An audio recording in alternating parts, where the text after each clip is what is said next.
కథలెన్నో చెప్పారు, కవితల్ని రాశారు, కాలాలు దాటారు, యుద్ధాలు చేశారు. ప్రేమలో తప్పు లేదు, ప్రేమలో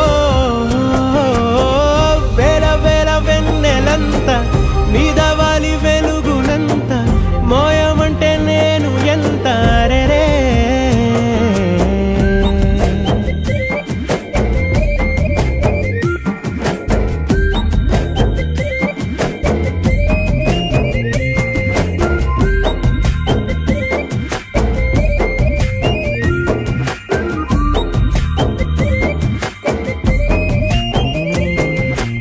ఆకాశం తాకాలి అని ఉందా, నాతో రా చూపిస్తా సరదా.